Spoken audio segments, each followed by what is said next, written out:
Welcome back into the Sports Source. This segment of our program brought to you by Tapoco Lodge. Winter is flying by. The Lodge will be opening up for weekend business in February. It's already there. Book now by visiting tapoco.com. If you're looking for a spot for a corporate or church retreat in 2019, check with Tapoco Lodge first. They do spectacular stuff. Look at the facilities, look at the rooms. It's a great place to take your church group, to take your corporate group, your business.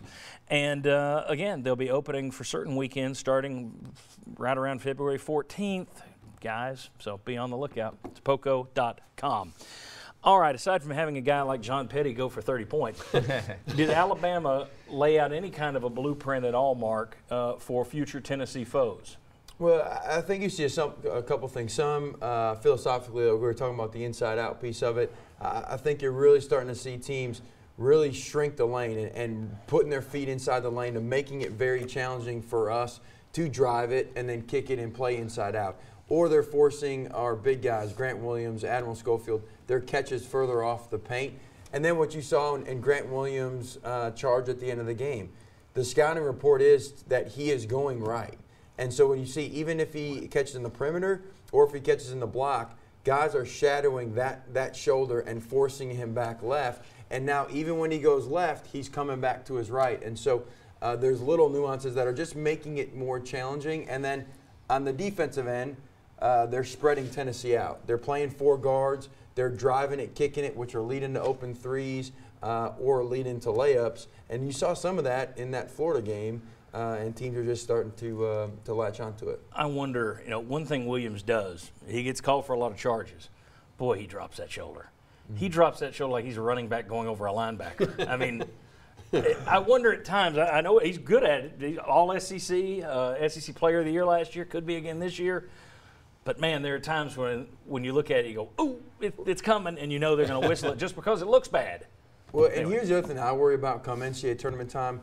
SEC refs know how to call Grant Williams. They give him some of those fouls that he initiates. On defense, he comes over to help, and yes, he does a great job of keeping his hands straight up, but there's a lot of contact that's often not called. When you get into the NCAA, non-SEC officials calling his games, they may be calling fouls, and now because you saw it in non-conference, right? He got in a lot more foul trouble in non-conference play that he's getting into right now, and that's a concern for me down the stretch. I should know this. I guess it's SEC refs calling this SEC Big 12.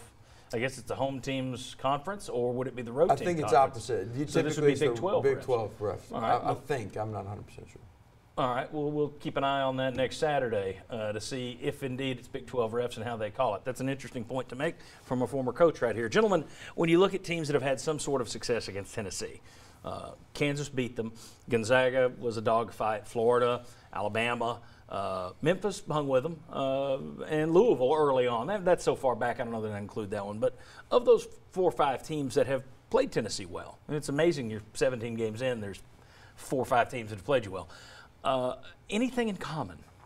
Well, do they share anything? I think one thing is that really would give Tennessee trouble is length in the post that makes Grant Williams have to shoot over the taller player, where Kyle Alexander is about your only matchup because they're going to be doubling down on Grant Williams. Can he make the extra pass? You also just want to limit Tennessee's transition.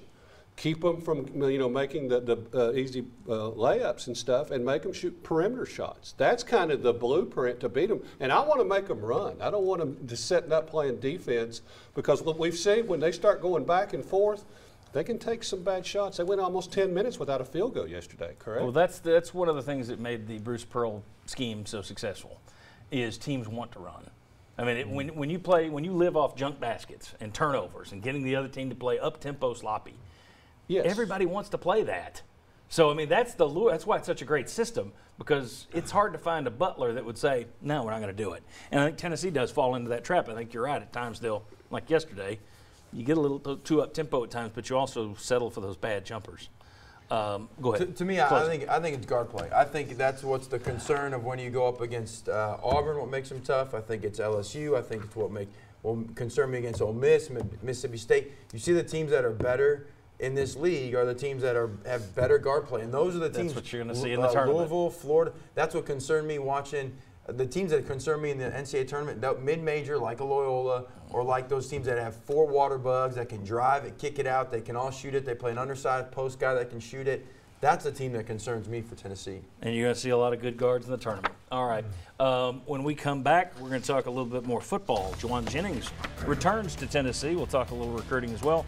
And then a little bit later, we will talk about #1 rankings. Does Tennessee deserve it? We'll compare the results and records of all the top 4 teams, and we'll see if Tennessee deserves to be #1. Come on back on the Sports Source.